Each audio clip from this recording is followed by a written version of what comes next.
Por un frío instante, el tiempo pareció detenerse mientras Adrian y Bradley intercambiaban duras miradas. El segundero del reloj en la pared apenas si conseguía romper con el duro muro de silencio que se había apoderado de la sala de estar. «Así que Eve trabaja para ti ahora», dijo el detective Crawford mientras arrastraba una silla y tomaba asiento. «No podía dejar que su intelecto se desperdiciara en una oficina», respondió el coronel Patterson con ligereza. «Su intelecto, agregó Adrian nostálgicamente. «Agradécele a su lado materno». «Ella tiene más de ti de lo que crees», comentó Patterson. Adrian se inclinó sobre sus muslos y armó una compleja mueca de amargura. «No hay de qué preocuparse, Adrian», agregó Bradley, sonriendo sin querer hacerlo. «Eve no corre peligro, en lo absoluto. Yo no lo permitiría», le mintió el coronel al detective con un tono más formal. Una vez más, la mudez creció entre ellos. El escolta de Bradley se mantenía a un lado del sofá sin saber exactamente cómo comportarse, en especial luego de que la pesada mirada de Crawford se moviera hacia su rostro. «¿Un conocido?», preguntó el detective con un tanto de irritación.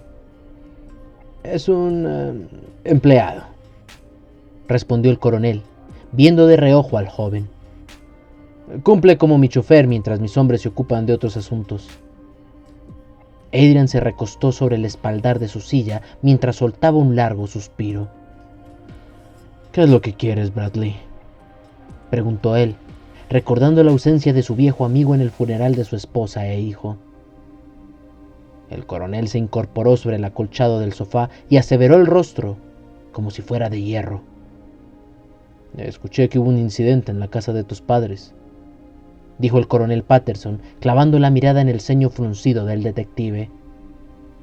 «¿De quién lo escuchaste? ¿De la capitana o del teniente?», preguntó Adrian, recordando los mensajes secretos de sus superiores.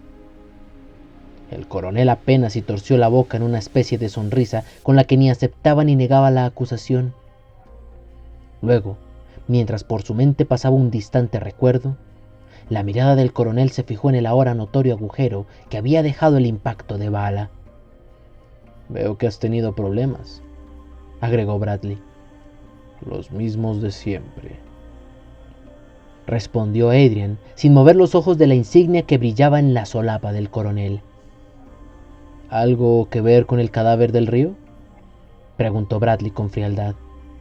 Adrian apretó los dientes, suprimiendo un gruñido. Ver al militar le irritaba lo suficiente como para dejarse consumir por el enojo. Pero aún palpitaba entre ellos la nostalgia de los días pasados y las hazañas de la amistad. «¿Qué sabes al respecto?», preguntó el detective mientras aflojaba del todo el nudo de su corbata. «Nada oficial», respondió Bradley. «Solo rumores». «¿Y extraoficialmente?», agregó Adrian mientras se inclinaba con interés sobre su abdomen. Bradley arrugó la boca con algo de duda mientras suavizaba el rostro, como si estuviera a punto de contar un mal chiste. «Extraoficialmente», dijo el oficial del ejército, «puede que el cuerpo que encontraron en el río esté relacionado con un ataque que hubo en ciertas instalaciones del gobierno». «Instalaciones», mencionó Adrian en un susurro, a la vez que su mente armaba apresuradas conjeturas. «La planta eléctrica». «¿Cómo dices?», inquirió Bradley, a lo que Adrian respondió negando con la cabeza. El peso de las memorias silenciaba cualquier intención de charla y las heridas del pasado airaban los ánimos. Bradley y Adrian se conocían desde que tenían 8 años. El pequeño Patterson, heredero de una larga tradición militar, había sido el único niño que nunca discriminó al joven Adrian por sus malestares, gesto que consolidó su amistad durante largas décadas. Estudiaban juntos, comían juntos, jugaban juntos y tenían planeado servir en el ejército juntos. Pero las conocidas descompensaciones de Crawford truncaron sus ambiciones, por lo que uno terminó siendo policía y el otro militar. Aún así, esta diferencia de profesión no se interpuso entre su amistad. Lo que sí lo hizo fue la hermosa Nancy Phillips, cuyos bellos ojos castaños solía hipnotizarlos. Bradley nunca le perdonó a Adrian que difamara su buen nombre, cosa que consideró como una puñalada en la espalda, con tal de ganarse el afecto de Nancy, quien años más tarde terminaría siendo la querida señora Crawford.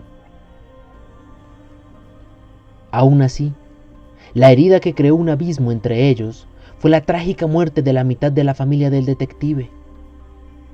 Bradley siempre había sido un hombre de compostura y de autoridad, pero el dolor de perder a Nancy para siempre le llenó la boca de insultos y comprimió su corazón. «Tú la mataste», fue lo que le dijo a Adrian entre embriagados lamentos y atormentados alegatos. «Pudiste haber dejado que ella manejara. Estás enfermo, Adrian, y aún así insististe en conducir. Tú la mataste. Tú mataste a Nancy y cargarás con eso toda tu vida». «Tus instalaciones», murmuró el detective mientras frotaba su mentón con curiosidad. «Esas dichosas instalaciones de las que hablas no tendrán algo que ver con el temblor de esta madrugada, ¿o sí?» Bradley arqueó sus cejas mientras una ofendida sonrisa aparecía en su boca. «No estoy autorizado a comentar nada al respecto, Adrian. Ya deberías saberlo», respondió Bradley con un tono de atrevida familiaridad. «Y aún así henos aquí», agregó Adrian Crawford un tanto indignado, aunque, tras pensarlo calladamente, entendió el motivo de esa visita. Sin saber bien qué ocurrió en sus dichosas instalaciones, Adrian podría asegurar que la reputación de Bradley estaba en juego, y, como obligaba el legado de sus antepasados, debía primar el buen nombre de los Patterson. Aquel pensamiento enfureció el juicio del detective, quien apretó sus manos contra los descansabrazos, haciendo que la lustrada madera agrietada rechinara notoriamente. El gesto de Adrian lo resumía todo. Le transmitía a Bradley lo que no era capaz de decir. Fue un error el haber ido, a pesar de tener las mejores intenciones. Aún era muy pronto para tratar de recuperar una amistad que llevaba muerta tanto tiempo. El coronel no agregó más. Sacudió unas motas de polvo de su impecable pantalón y se levantó del sofá, evitando la arrugada mirada de su anfitrión. «Supongo que es mejor que me retire, ¿verdad?», dijo el coronel Patterson.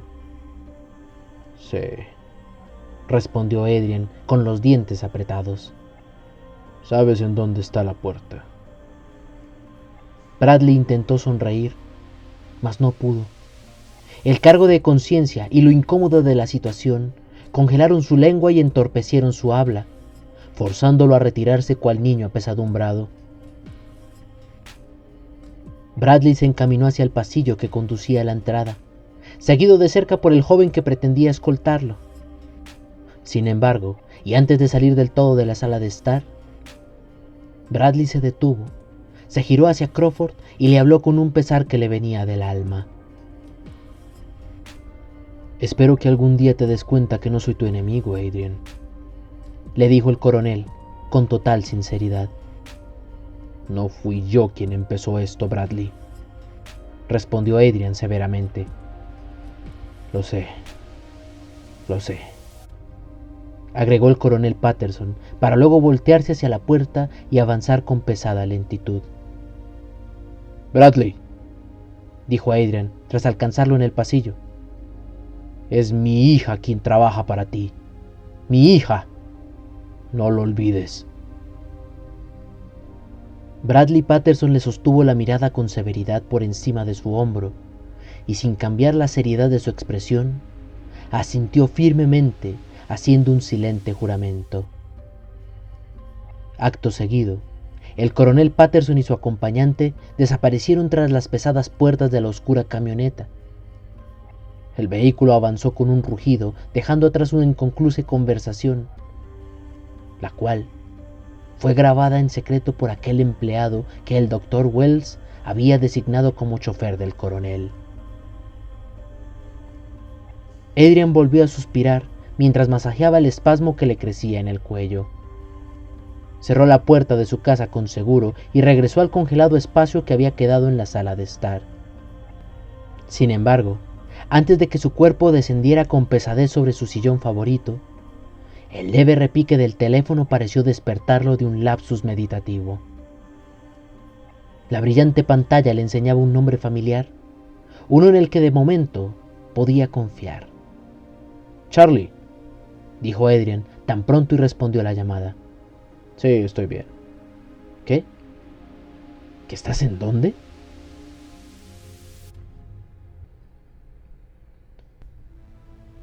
La luna brillaba en el firmamento como un gigantesco foco plateado que lo abarcaba todo. No había estrellas ni tampoco nubes. El oscuro manto de la noche se extendía a sus anchas sin ningún tipo de traba más allá de la fortalecida luz lunar, la cual guiaba al detective Crawford por los espesos matorrales que bordeaban el río. El arrullo del agua era lo único que parecía resonar en el lugar, interrumpido ocasionalmente por el paso de algún vehículo que cruzaba sobre el puente. Los pasos de Adrian se hundían incómodamente entre el blando suelo bajo sus pies, lo cual despertaba enojados refunfuños por parte del amargado hombre. La luz de su linterna parecía ahogarse entre las sombras, mientras el puntico rojo que saltaba en la pantalla de su teléfono le indicaba que estaba a menos de 5 metros de su destino.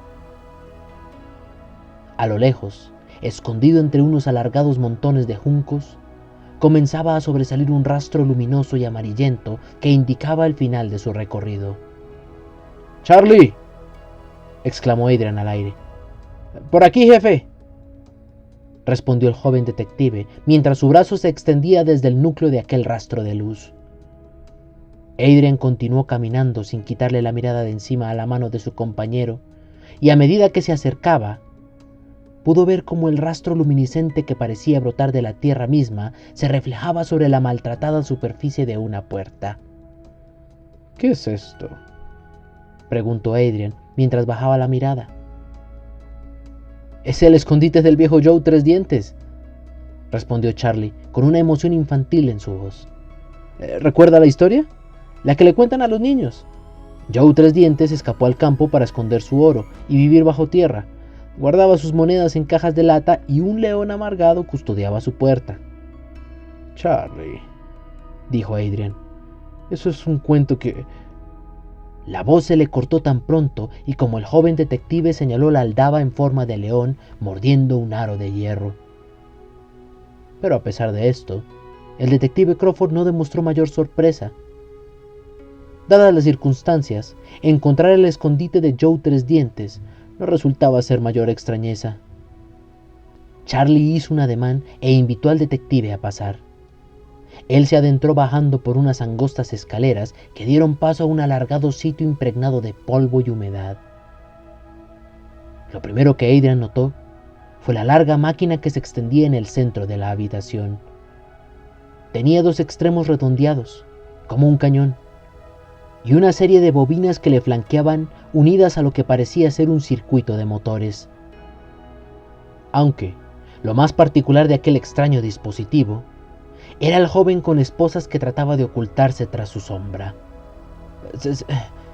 Señor Crawford, dijo el muchacho con una voz nerviosamente entrecortada.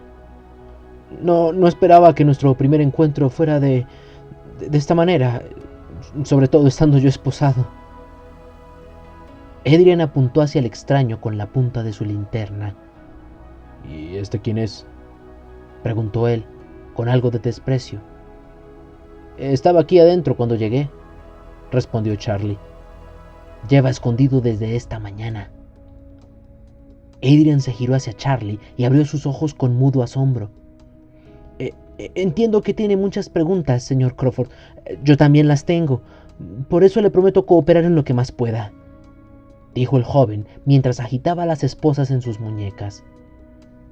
Adrian levantó nuevamente la mano, preparándose para lanzar un torrente de inquietudes, mas su interrogatorio se vio prontamente cortado. ¿Cómo sabe mi nombre?, le preguntó Adrian, notablemente confundido. Yo... dudó el joven por un momento. Yo soy Samuels, el cabo A. Samuels. Adrian negó con la cabeza mientras admitía desconocer aquel nombre. Supongo que Eve aún no le ha hablado de mí, dijo el cabo Samuels con el orgullo herido. ¿Eve? Preguntó Adrian mientras contraía el gesto de forma agresiva. ¿Conoce a mi hija? Sí, señor, respondió el cabo. Yo soy el prometido de Eve, señor. Adrian suavizó su rostro mientras una repentina sorpresa le invadía. Recordó esa conversación que tuvo a medias con su hija en la cafetería y aquello que ella no le pudo contar. El veterano detective se mantuvo atónito mientras sus ojos permanecían firmes en el indeciso rostro de aquel joven vestido de negro, de cabello pardo finamente peinado, rostro cansino y un perfil medianamente aguileño. Sin embargo, y mientras trataba de aclarar la cabeza, su atención se percató de aquello que reposaba en el suelo, en uno de los extremos de la extraña máquina. Adrian se inclinó sin decir nada y hurgó la sucia superficie de una prenda que se le hizo inmediatamente familiar. Es un traje de contención, explicó Charlie. Idéntico al que utilizaba... Bueno, usted sabe quién. Adrian Crawford se puso los guantes y lo levantó con cuidado mientras una larga estela de polvo blancuzco caía a sus pies. Se veía viejo y maltratado, a pesar de ser igual al que su otro yo había utilizado hasta hace poco. Del interior del traje rodó un extenso hilo de apagadas cenizas secas que se desplomaron en un montón cual arena de reloj. Un repentino mareo invadió a Adrian, a la par de un punzante pálpito que le agitó tras los ojos. Ahora no, pensó él, mientras los indicios de una de sus descompensaciones comenzaban a materializarse. Dejó caer el corroído traje y caminó con un aire de torpeza hacia el fondo del refugio. Allí caía un juego de verdosas cortinas plásticas que cubrían lo que parecía ser una zona de descanso. Pero al descubrirla, el detective se topó con una vieja mesa de cirugía salpicada con ásperas manchas de tono marrón que no auguraban nada bueno. Entonces, un destello de lucidez le alcanzó. Su uniforme, dijo Adrian en voz baja, mientras le venía a la mente el recuerdo del chofer de Bradley. ¿De dónde es su uniforme? ¿Por qué no le dices en dónde trabajas, cabo?, le ordenó Charlie con un tono severo. Yo trabajo para una compañía de seguridad privada con jerarquía militar, respondió el cabo Samuels. Son milicianos, jefe, sentenció Charlie. No, intervino Adrian mientras los síntomas de su malestar desaparecían. Son mercenarios. Los intimidantes ojos del detective se clavaron en el delgado rostro del joven, quien dio un paso atrás. No tiene cara de ser un mercenario, le dijo Adrian al cabo con un tono áspero y gruñón. Es que no lo soy, señor. Trabajo en la parte administrativa, aunque sí se me obliga a ser parte de la cadena de mando. ¿Quién es su jefe?, preguntó Crawford, sin alterar su tono. ¿Para quién trabajan y qué hacen en Round River? El cabo Samuel tartamudeó un poco. La empresa de seguridad trabaja para el director de un proyecto gubernamental. Entenderá que no puedo decirle mucho, señor. Entonces, ¿qué hacía aquí?, dijo Adrian, corto de paciencia. Puede que esto le dé algunas respuestas, jefe, respondió Charlie, mientras le lanzaba una bola de ropa grisácea desde la distancia. Al recibirla, el detective desenrolló la prenda, topándose con otro traje de contención.